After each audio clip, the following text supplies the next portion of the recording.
Good morning, all. This is Jennifer Sabas, Director of Cyber Hawaii. We're going to wait just 1 or 2 more minutes as more of our participants join the webinar. So we'll be with you shortly.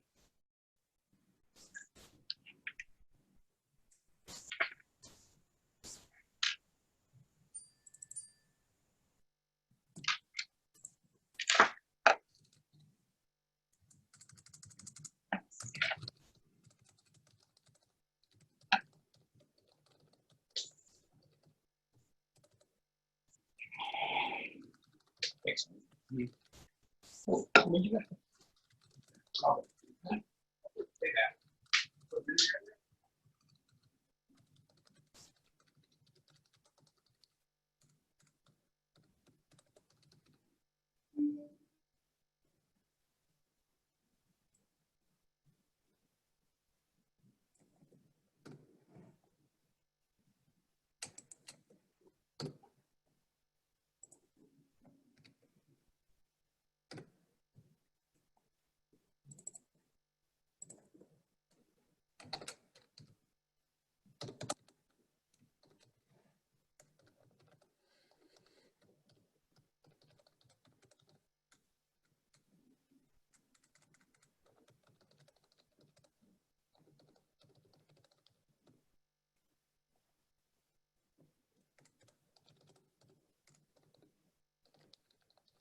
Good morning and welcome to Cyber Hawaii's webinar on financial institutions and COVID-19. We are really excited. We have a great lineup and they're all members of Cyber Hawaii. This is our first webinar that we are doing homegrown and from all of our experts in Hawaii. We have a big number that are joining us today, so that's great. We wouldn't be able to do it without many of our partners, which is up on the screen for you all. We have enjoyed partnerships with the Chambers of Commerce, as well as economic development boards on Oahu, as well as on our neighboring islands. And we're pleased also to welcome the Hawaii Bankers Association and the Hawaii Credit Union League as partners for this webinar today. I'm pleased now to turn it over to our moderator, Jody Ito, Chief Information Security Officer for the University of Hawaii. Thank you, Jody. Thanks, Jen. Appreciate it.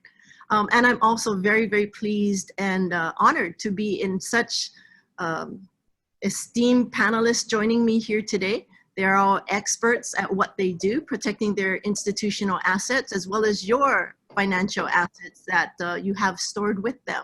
So I'd like to introduce the panelists now. First, we have Vance Jones, joined by Joe Kumabe and Michael Nishida. What I'd like to do is to invite each one of them to say a few words about themselves, to share with you their expertise in this area. Starting with Vance. Hi, good morning, everybody. Thank you for joining us today. Vance Jones here. Been with Bank of Hawaii for nearly 30 years now, mostly within IT and the IT infrastructure space. Went into information security probably about 7 years ago, and about 2.5 years ago or so, I assumed the position of CISO. Glad to be with you today. Thank you. Okay. Thank you, Vance. Joel? Hi, good morning. This is Joel Kumabe. I'm with Hawaii State Federal Credit Union. I've been with the credit union for 13 years as a CIO. I started my career way back before a lot of you were born. In fact, Jody and I went to college together. I've been in IT since 1982 and have pretty much done most of our work in development and infrastructure and security. So thank you for joining us. Thanks, Joel. Mike? Hey, I'm Mike Nishida from First Hawaiian Bank. I've been also at First Hawaiian Bank for about 30 years. I started my career, actually I was still in school when Joel started working, so that kind of tells you a lot. But I started at First Hawaiian Bank as a COBOL programmer, and about 8 years ago I moved to information security. And the last 5 years I've been under the risk management side with information security, trying to assess the bank's cyber readiness. Thank you. Okay.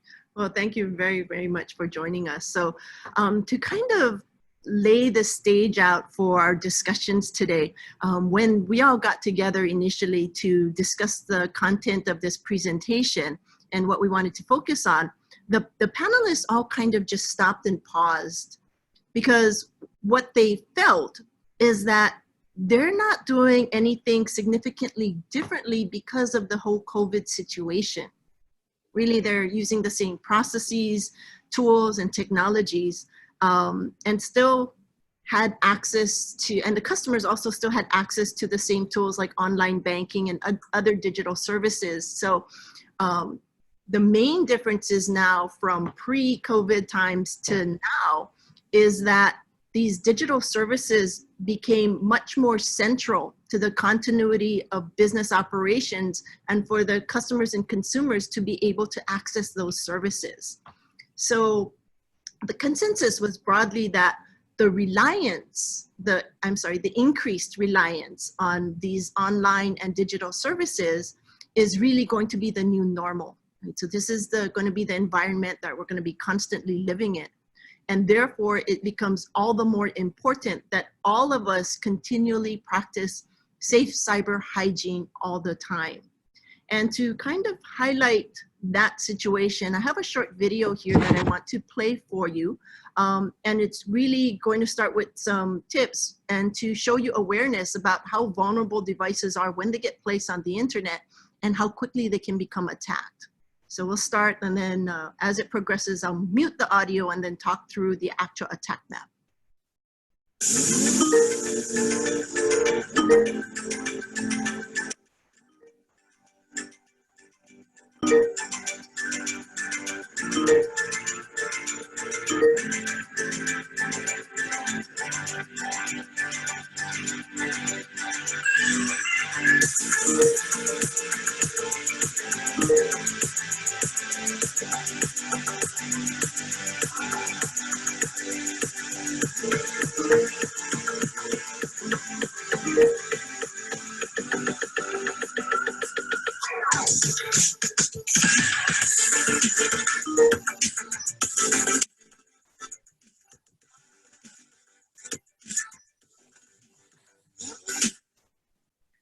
So what you're seeing here now is actually real attack data that was collected, and it just highlights how many attacks are coming into the state of Hawaii.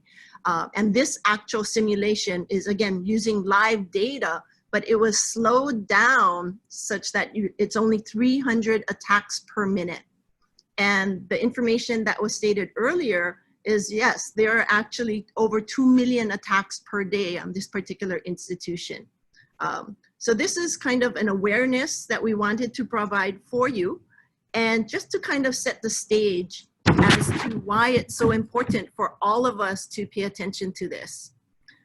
This is actually an article that we found to highlight the fact that even though Hawaii, we're a very small state, we don't have that many people living here, but we are still ranked 4th highest in the nation for complaints related to COVID fraud. So just because, you know, we're small, you think people won't know, that cyber criminals won't find us. They can, they will, and they have done so.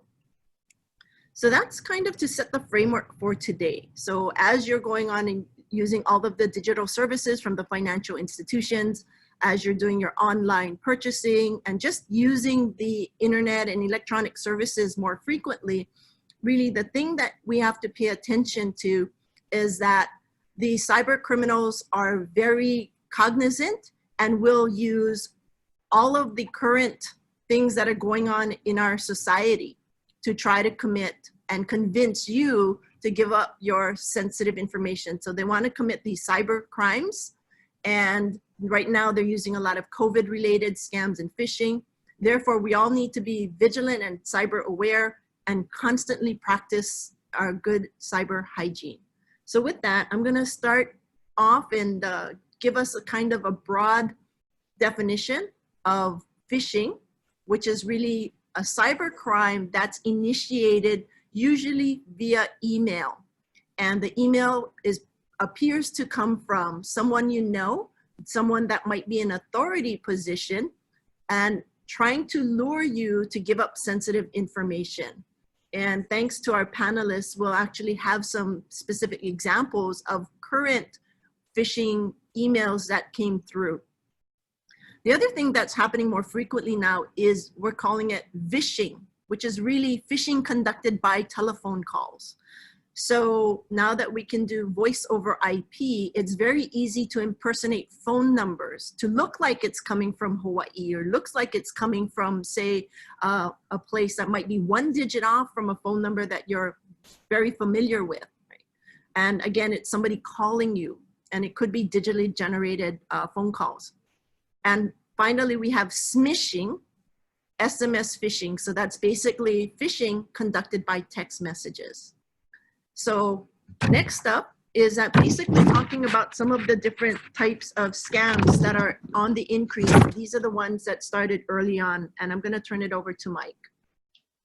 Thanks, Jody. As Jody mentioned too, phishing is the #1 way that hackers compromise organizations.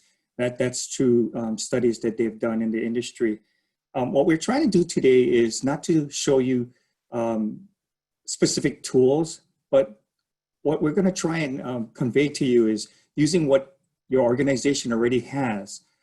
Try to create a cyber program using the tools that you already currently exist. So what we saw early in the COVID-related scams, we saw that the fraudsters or the hackers basically was trying to get into the organization. Again, Jody mentioned in the beginning, our methods of securing the organization didn't change, but what the COVID situation brought up was more phishing attacks using COVID as the phishing attacks. So early we saw the coronavirus map. So if people wanted to know what was out there, who was affected and all that stuff, they had fake maps. They had fake PPE, which is the personal protective equipment. They were asking or showing you how to get that devices. They had COVID tests, free tests, fake tests, you name it. But the scammers were basically taking the situation and trying to take advantage of this so that you could click on the link or respond back to them. And then from there, they can start creating that fraud situation or dropping malware into your organization. We also saw impersonating our CEO a lot. And since we're a service organization, users, once they saw the CEO's name, they thought they needed to respond. And sometimes in that situations, we got into a little problems from that kind of things. But again, what we saw was the hackers taking advantage of this situation to make users click on the email or respond to the email. Before I move on, Vance or Joel, do you have any other thing you wanted to add to this situation or what you saw at your organization? Nothing here, Mike. I think you covered it really well. I think we've seen some of the same things that you have. We probably all have. Yeah, what Okay. we experienced had more to do with pretext calling, where our call center received a whole bunch of calls. As far as the vishing, I get 15 random calls a day from local numbers that are not local, like Lihue, Kauai, etc. But outside of that, that's pretty much the extent of what we've experienced. So with that, I would also recommend that if you don't recognize the phone number or the person texting you, just don't respond until you have a way of verifying that it is indeed a legitimate message or phone call. So my habit is, if it's important enough, leave me a message and I will call you back. Otherwise, I won't even bother. So, all right, next slide. I lost my mouse. Next slide. Okay, and so these are some of the current ones. So Mike? The current situation, what we're starting to see is a lot of work from home type of attacks or phishing emails. The fraudsters know that we are working from home, and many organizations, many of the staff are at home. And so they're taking advantage of that, and they're sending phishing emails related to your email box is full, or you have voice messages waiting for you, or again, contact tracing. We see periodically contact tracing attacks. And basically what they're trying to do is they're trying to either trigger the sense of fear in you or sense of urgency. And what they're doing is take advantage of this situation, and we'll show you some examples in the coming slides, but they're hoping that you don't pay as much attention to the details because you're working from home. So we're gonna go into the next slide with some examples. Now, what we're doing here at First Hawaiian Bank is trying to utilize, again, I guess, low tech to educate our users. We're not trying to use specific systems to mitigate the attack. We're putting together user awareness emails and sending it out to the users to let them know what they should be looking for. And I'm sorry, this is slightly redacted, but in this situation, they were trying to impersonate our help desk or our IT section, and they were basically sending an email to the user saying, your email box is full. Click on the link and we'll help you resolve this problem here. So this is something new that we're trying to do. We're going to change our user awareness programs to include red flags, things that you should be looking for. So in this situation here at First Hawaiian Bank, we have on the subject line the EXT. That EXT tells our users that it's coming from external. And again, this is all through our Exchange email system. So we're not adding on any new features. We're just using what's embedded in Exchange to create this awareness. So EXT says it's external. The message in that box there, that comes up on all emails that's coming from the outside, and it's another alert to the users saying, hey, this is coming from the outside, and if the email was supposed to be from inside, you should not be seeing this alert message as well as the EXT. And then we go into talking about hovering over the links and what to look for in the links. And in this situation here, this one was to FHB, but the links show that it's coming, it's from SendGrid.net, so it doesn't match. So again, we're trying to give red flag alerts to the users so that they can, on their own, determine if the email is good or not. We also at First Hawaiian Bank, now this is slightly paid, but at First Hawaiian Bank, we have this button that if an email is suspicious to the users, if they click on it, it will be sent to our vendor for analysis, and it will come back as either suspicious, malicious, or it's a valid email.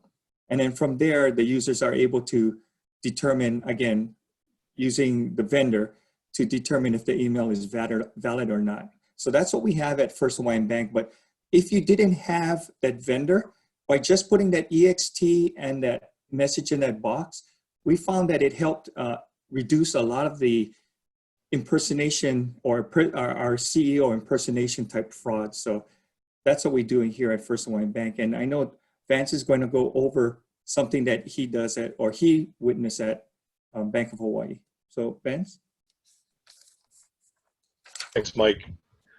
So this is a really good example here of a special type of phishing called spear phishing. So the difference between spear phishing and phishing is that phishing is generally casting a wide net, hoping that you catch a bunch of people.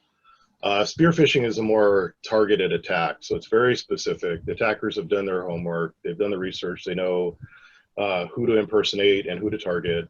And so this is something that was actually submitted through the same type of service that Mike just described by one of our users. So Carol Marks is head of our loan origination department at Bank of Hawaii. And Victor Brock, who's supposedly sending her this message, is the head of consumer and mortgage banking at Hawaii State Federal Credit Union. Now, the first red flag you'll see at the top is that the actual email address is nowhere near anything related to Hawaii State Federal Credit Union. This is probably some sort of hijacked email address that the attacker has control of.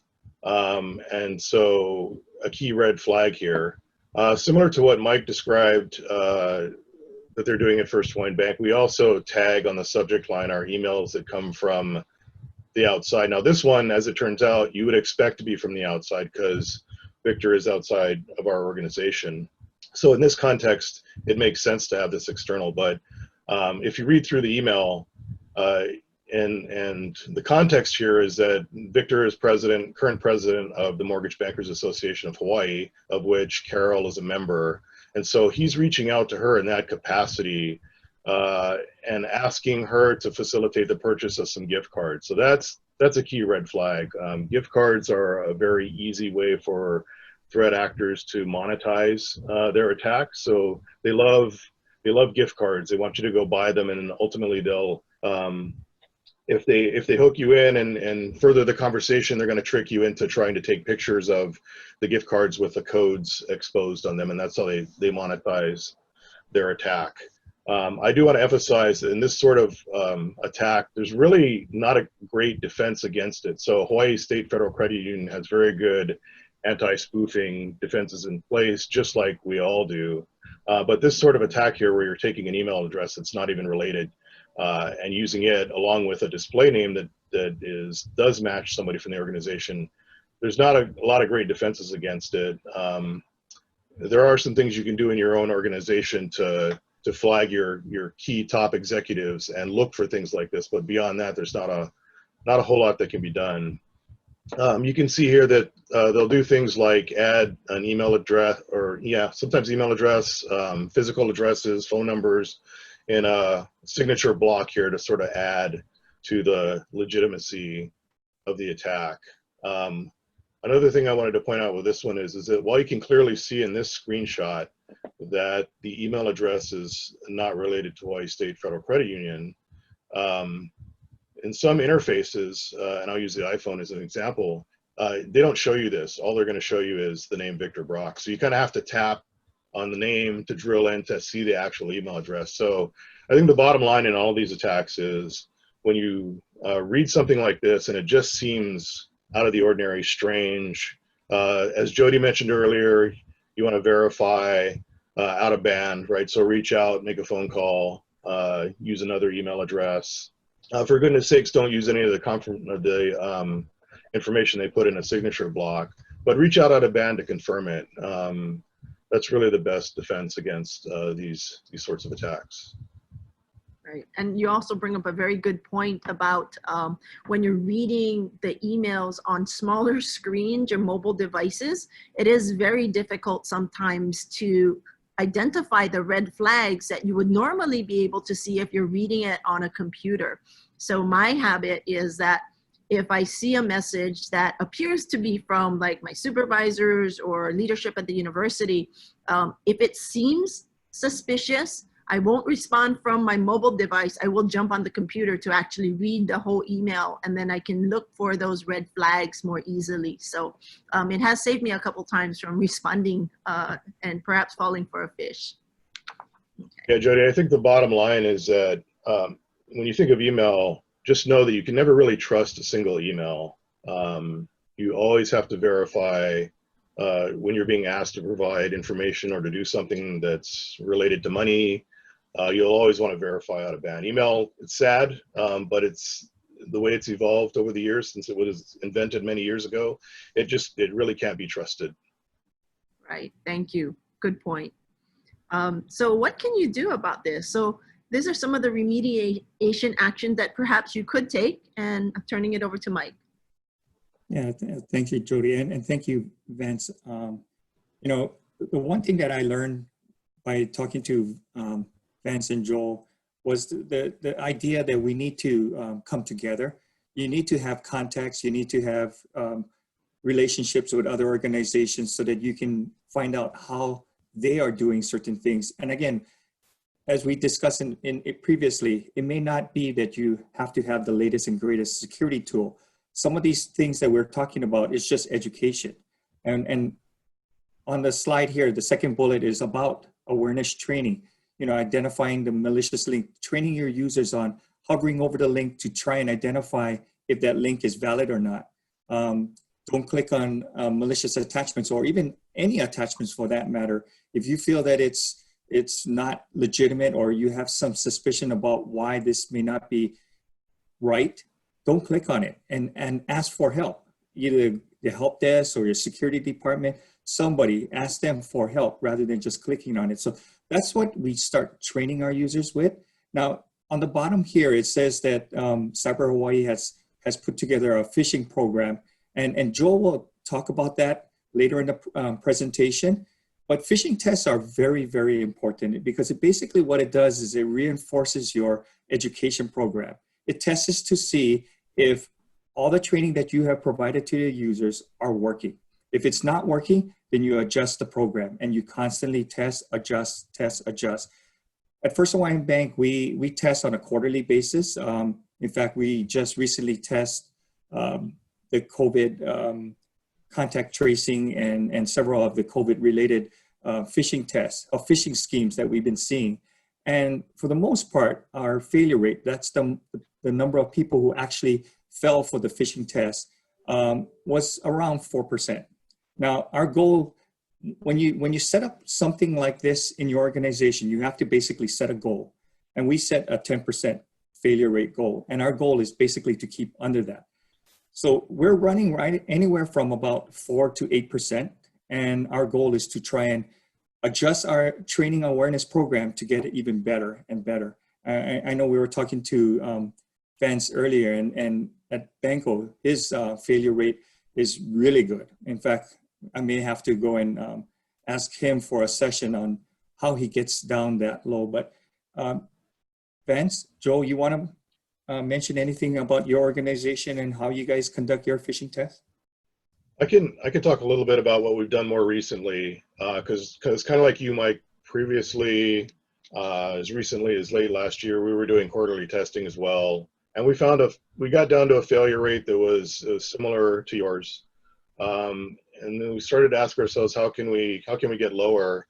And what we did was we started to change the way we thought about phish testing, and we really kind of flipped it and said, we're going to call this, instead of phish testing, we're going to call it training, and we're going to increase our rate of sending these emails out to get it in front of people more often, because really, in order to learn how to defend against this stuff, we feel like you need to see it over and over again. So we increased our rate of phishing emails to about 2 per week, sometimes 3 per week, to the point where since the beginning of probably mid first quarter, we've sent out about 80 so-called tests. As I mentioned, we really refer to them as training opportunities now. And it's really worked well for us. We can see it in the numbers. The rate has gone below 1%, so it's been very successful. Previously, we had, as I mentioned, quarterly testing, and it was more of a campaign based on fear, because if you failed that one email test you received per quarter, your name got put on a list, and that got elevated to levels in the organization and all sorts of eyes on you. And we just ultimately didn't think that was achieving the goal that we wanted to achieve. So we've had a lot of success with that method. So I just wanted to highlight that a little bit. No, thank you. That actually helps. We've been sending out email awareness on latest phishing attacks every other week. Not to the point where you guys are doing it, but we may want to take that into consideration. It just probably takes a little bit more time to put together something like that, but it's a very good idea. Joel, do you have any? Yeah. At Hawaii State, we do our testing monthly. And what we discovered is in the beginning of the program, we sent out broadcasts to all employees, and employees talk. So they would ask each other, hey, did you receive this email? And that kind of blew our test.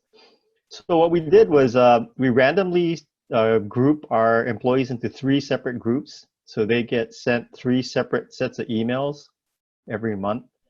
And that's helped quite a bit. Our security people are getting better and better at creating illegitimate emails for testing. So their test emails are getting better and better. So our staff's clicking on them a lot more often. But what we're finding is that for real emails that are not our phish testing, they're reporting more and more emails to our security staff to review. Like you folks, we have the same headers and we have the same click boxes for forwarding suspicious email. But the one thing that we've noticed is that our new employees are the ones that are clicking a lot more often. So the monthly testings help because we're educating them sort of on the fly as they come on board. We have them immediately being tested rather than having to wait. So that's helped us quite a bit. Oh, thank you. Jody? And I think that's a good point that Joel brings up regarding reporting of emails. We did have some challenges at the beginning of our new method of training with people becoming kind of hypersensitive and reporting a bunch of legitimate emails that were clearly internal, right? They didn't have any of the indicators, the external tag wasn't there. But emails that weren't really, they were more informational, just not really asking folks to do anything, but people would report them nonetheless. And so we did have to put some education out there and reminders on how to identify legitimate email as well, so that those don't get reported in. So I have a question. Did you have to also educate your communications staff as to how to create better emails so it's not looking like a phishing email? Right. Yes, absolutely. Yeah, for certain, including, we try to avoid including links. We try to just communicate, hey, go to our intranet and run this search term, or it's right there on the front page of our intranet, things like that. Because, I don't know, we all deal with third parties as well. That's another challenge, right? Emails that come from legitimate third-party business partners that are more automated just look fishy. And so those have been a challenge for us as well. And so certainly anything we send out internally from either our service desk or from the corporate communications department, we make sure that it looks as least fishy as possible, if that makes sense. Yeah, no, it does. Okay, thanks. Mike? I got a question for Joel or Ben. Do you guys, when you guys perform the phishing test, do you guys, if they click on the link, do they go to a landing page to say, hey, this was a phishing test, to let them know that it's a phishing test, or you kept it anonymous so that you don't have people talking to each other saying, hey, this is a phishing test, don't click on it? Yeah, so ours give immediate feedback. As soon as they click on the link, it goes to a page. And they also get a subsequent email that, ironically enough, it's an email with a PDF attachment in it that shows all of the flags, red flags that they missed. So trying to get that education to be more closely tied to the event that way. We have supplemental training, so similar to what advanced folks do have. When they click on it, it immediately tells them that they clicked on a bad email, and they are required to take a video course, and that gets recorded. And it's kind of funny because they also get sent a follow-up email, and they're so paranoid now that they actually report it as Yeah. as being suspicious. So it's better to be have a healthy dose of paranoia, right? yeah, safe than sorry. Yeah, Yeah. because I think they say that 55% of all cybercrime victims generally starts through a phishing email. So that's why it becomes so important for people to be able to recognize this. Okay, moving on. So we wanted to try to also show you some things or talk to you about some things related to vigilance and cyber awareness. There's a lot of places and sources for information, but this is one of the ones that actually my financial institution actually popped up. And Joel, do you want to take this? Sure. You know, I think we sometimes forget about our mobile apps and our websites. And there are a lot of organizations out there that take advantage of the fact that your apps are sitting out pretty much in public. So at Hawaii State, what we've done is we've partnered with a company called BankSmart, which is part of a company called Fish Labs. And what they do is they do social media monitoring. They go out and look at Twitter and Facebook, et cetera, and report any kind of negative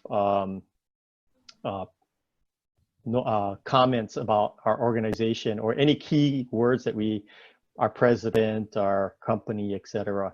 But what's really important is they also go out and take a look at all the mobile apps sitting out there and try to determine if some of these apps are actually using our code and embedding it within their app as a legitimate app, or whether or not they're redirecting from their app over to our mobile banking application. And so the reason why that's important is that they can embed malware into those mobile apps without the user knowing it. And when we first started this program, we've had some months where we have 4 or 5 different, fake apps or redirects that this company was finding. And the great thing about it is that we had legitimate legal paperwork done ahead of time. So they have these takedown letters that they would send to these companies saying, hey, if you don't take this down, then we'll do legal action, etc. So we pretty much stayed out of it. The company itself would actually handle all of the legal requirements to do the takedowns. It's funny, some of the apps actually came from Russia.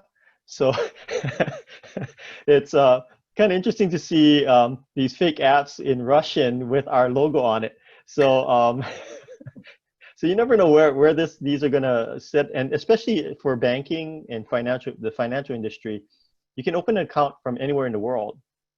So the other thing that you want to be aware of is you also want to avoid getting stuck with legal ramifications from European Union, or heaven help you, in California for CCPA, the California Consumer Protection Act, where now you become liable for some of the data that you're capturing. So I think we all have to be very careful about what's on our app and who's applying.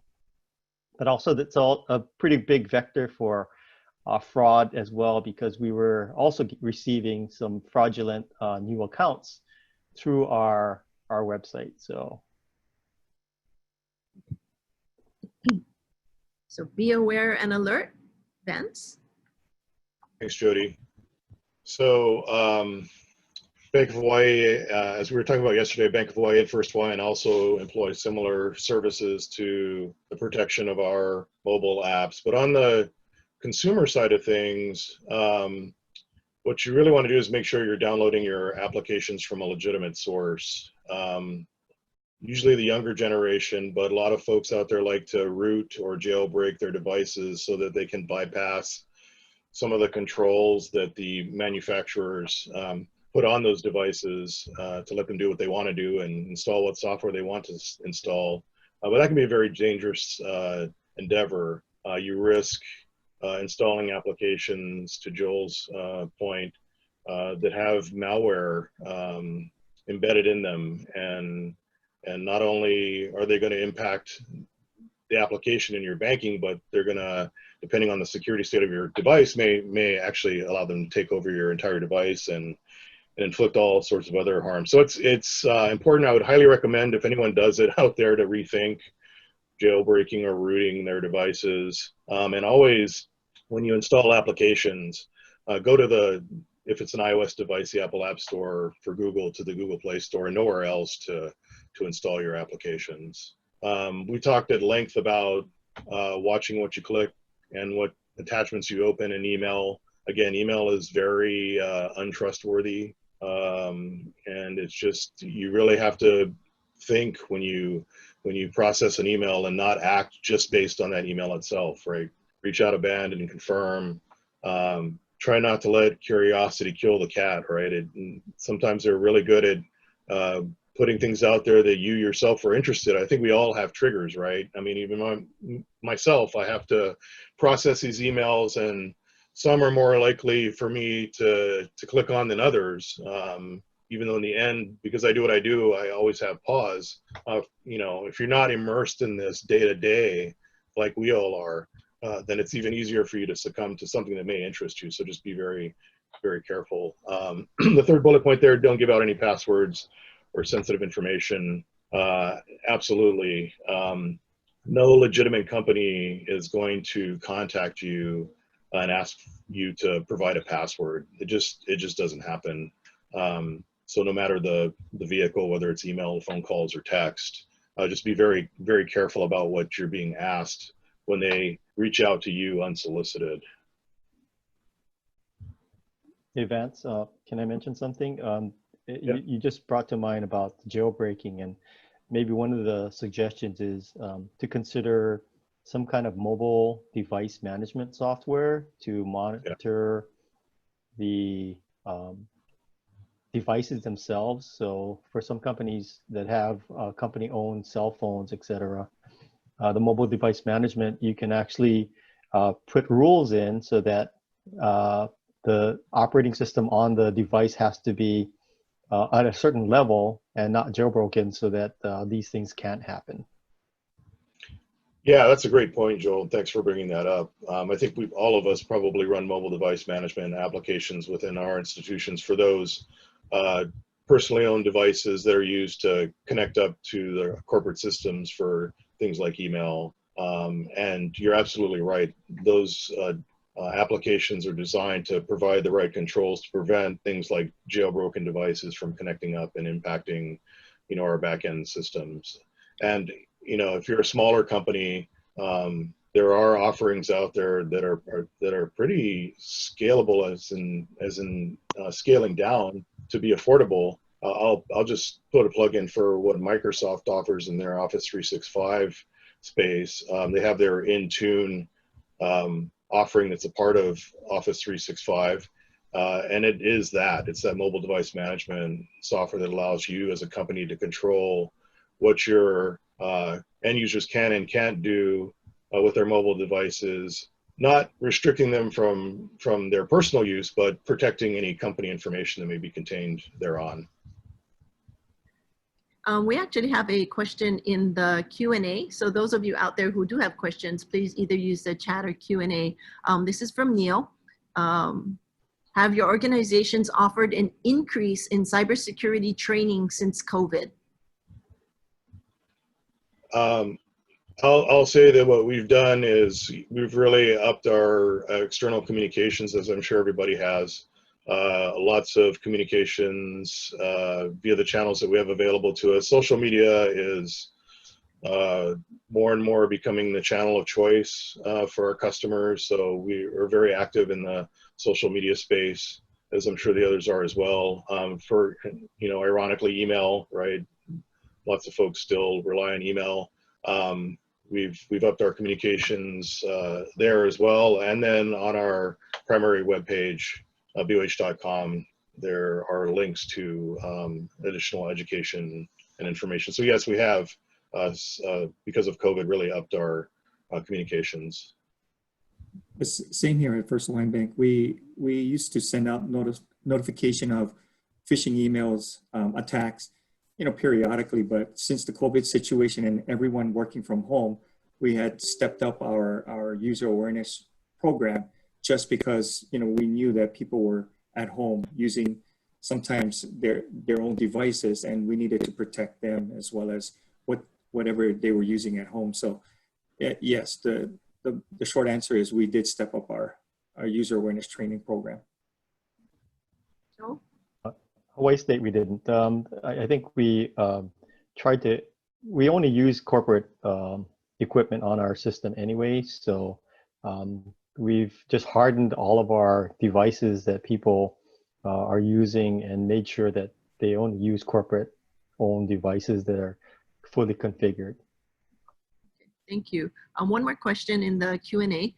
Do you anticipate the threat landscape to be significantly different as we transition to life post-COVID? Yeah, I think there's more opportunities. I think as the world gets more crises, the fraudsters going to use those subjects to as topics to use as I guess a way of trying to get our emotions up and get us to maybe click on things that we should be clicking on. The one thing that I've noticed is that volume has a lot to do with our ability to filter out what's good and bad. So I think just being a little more careful and reading your emails thoroughly, and not just read the top of the email and pass it, but maybe thoroughly reading the emails for content rather than just skipping through, because we could miss some pretty obvious clues. Okay.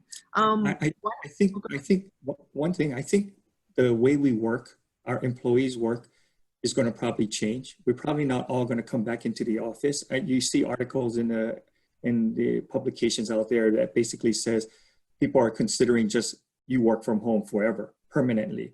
So now we're going to have to figure out how to secure, well, give them access to whatever they need.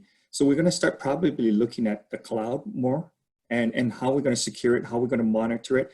So I do see a shift in that we're not going to be in our work environments. We're going to probably work from home, and because of that, we're going to have to look for ways to secure the home environment, or even giving them secure access to the applications that are out there. That's my vision of what I think is going to happen. Yeah, I would echo that and just say I think in the meantime we have kind of our traditional methods of connecting up to the corporate environment securely, and making sure that all of our security controls apply. Our endpoints are bricks unless they connect up to the back office, and from there they can get to the applications that they need to, whether they're hosted by us or through some cloud organization. But I think Mike's absolutely right. Things are shifting. There's this concept of zero trust where you take any endpoint and you can throw it out on the open internet and it's protected because of all of the software that it runs and the way it communicates with related corporate assets. So that for sure is coming. I think a lot of organizations are struggling in the meantime, especially ones that don't have the really structured VPN sort of connection that we do today. But that's certainly where things are going. Zero trust. Right. Just do a quick time check. I've got like 9:50 almost. A few more slides to go, and we have questions that are coming into the chat and the Q&A. So hang on, we'll get to those questions as soon as we can. But I'm going to turn this over to Vance to talk about two-factor authentication.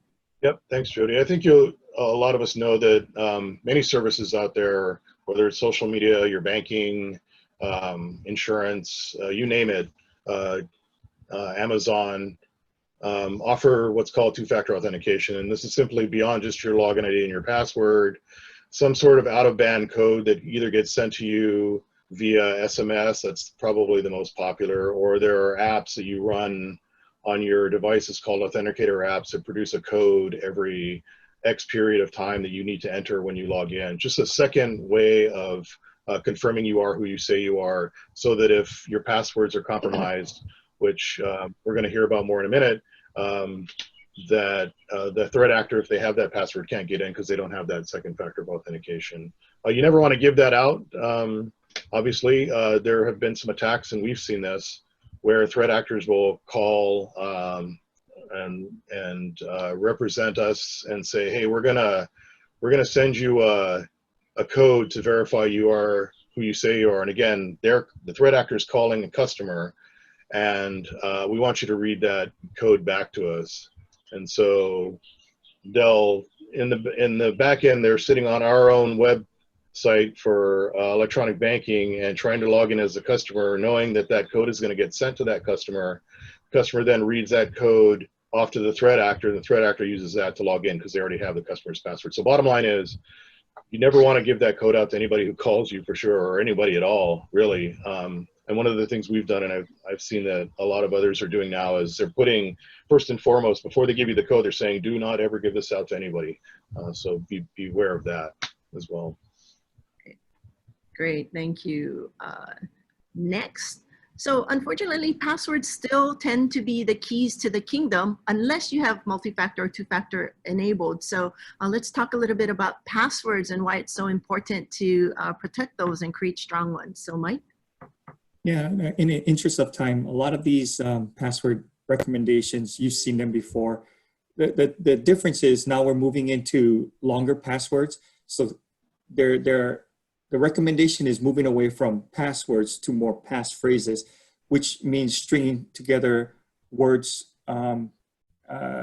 symbols, numbers, but stringing it together and something that's probably that you can remember easily versus just a long password. The one thing is we wanted to stress that, wherever possible, don't reuse your user ID or your credentials for your financial and healthcare accounts. Keep that separate. I mean, and we know people reuse passwords. In fact, Jody will talk about a site called Have Been Pwned, where you can find out if your credentials were compromised during one of the data breaches. But basically, for our recommendation and what we tell our customers and our users is basically don't reuse your financial or your bank organization's user ID password, but your financial accounts or your healthcare accounts, keep that separate. Because if what hackers are trying to do now is to take those compromised accounts and they're running it against online banking systems or whatever systems to see which ones are valid. The attack is called credential stuffing. Basically, all they're doing is taking all the credentials that they have and they are running it against the website to see which ones are valid. In fact, they create almost a denial of service attack where users are then unable to get to the website. But basically, again, try as much as possible. In fact, do it. Keep your financial and healthcare accounts separate from all the rest of the accounts, the user ID passwords. Don't reuse passwords. Some of the things that you've seen, don't reuse your passwords. Don't use common words or phrases. Again, we keep stressing use different passwords and different credentials for different things as much as possible. This is something that I don't use, and I think maybe Vance, you have a little bit more knowledge of this about password managers. Can you just briefly touch on password managers and how it works? Sure.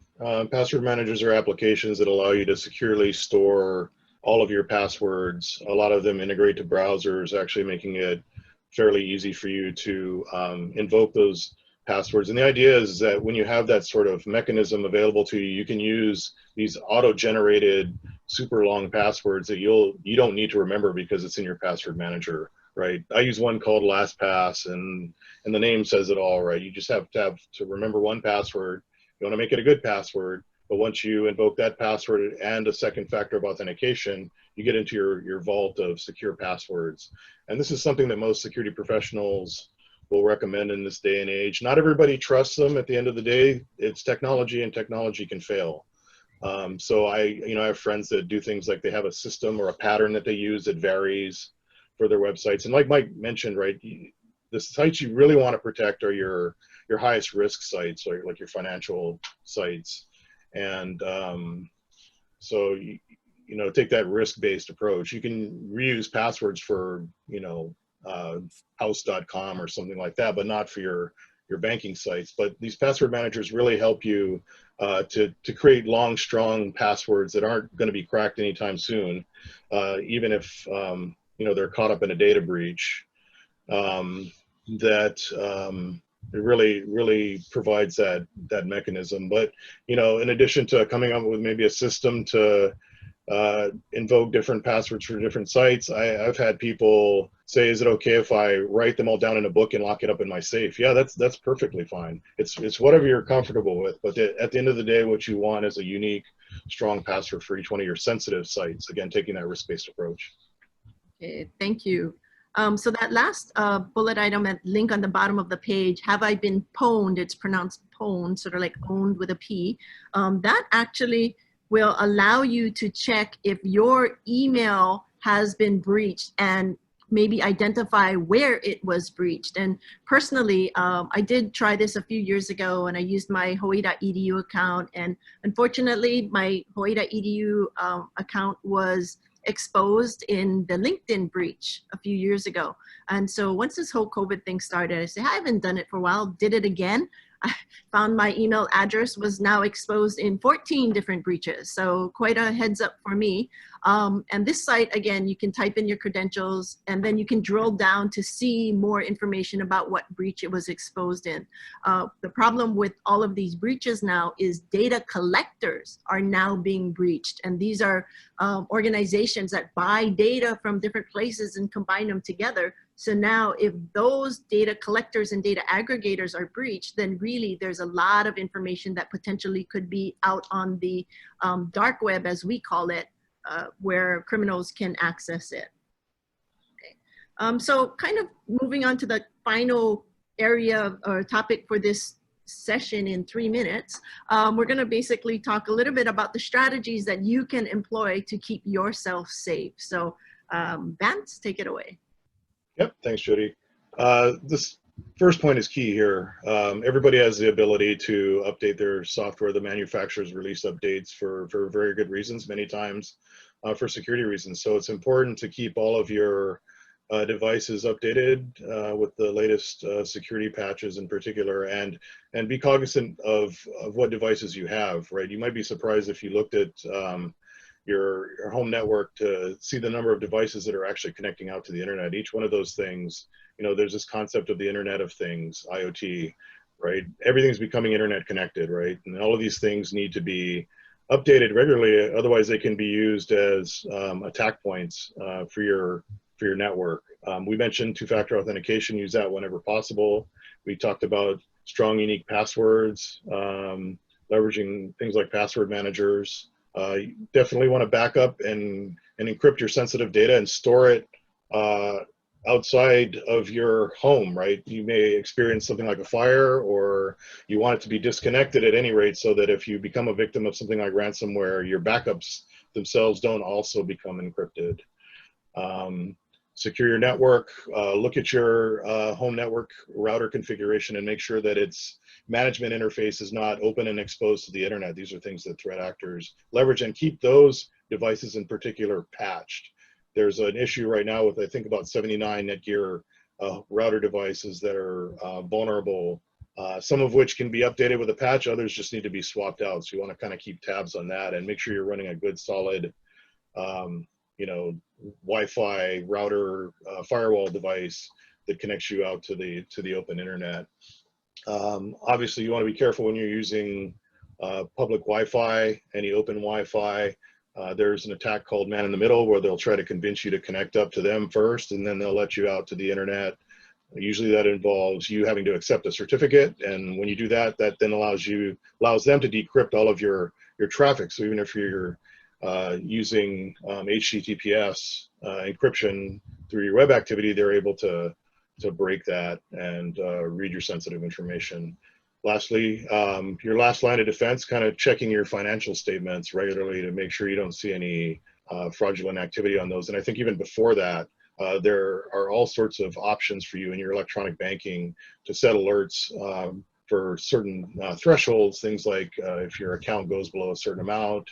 I happen to use a setting on all of my credit cards that say, tell me anytime more than $1 is spent. And the net effect of that is anytime there's any spend on any of those cards, I get an SMS text message that tells me, so I can be assured that if there was fraudulent activity, I would see it straight away. Okay, thank you. And did I miss one? I'm sorry, I missed one slide. Well, this one here, again, this slide here is basically a recap of what we just presented.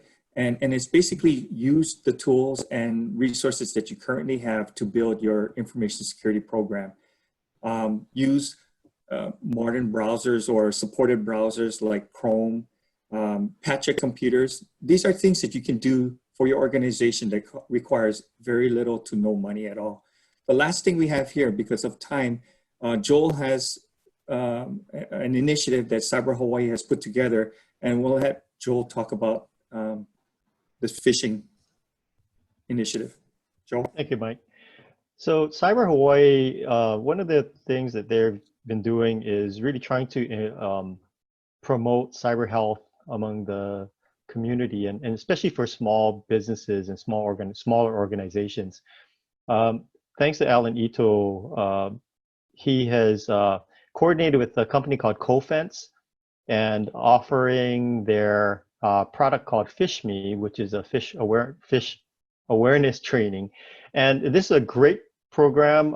It's 12 months of a playbook that you can do at least 8 simulations a year, which is really, really great. You have access to their learning library, which contains videos and educational material that would help maybe do teachable moments for your staff to learn more about what to do and not to do. It also has some analytics and reporting so that you can see what the results are of the 8 tests that you do per year. And the best thing is it's $15 to $17 per user per year, and that's per year.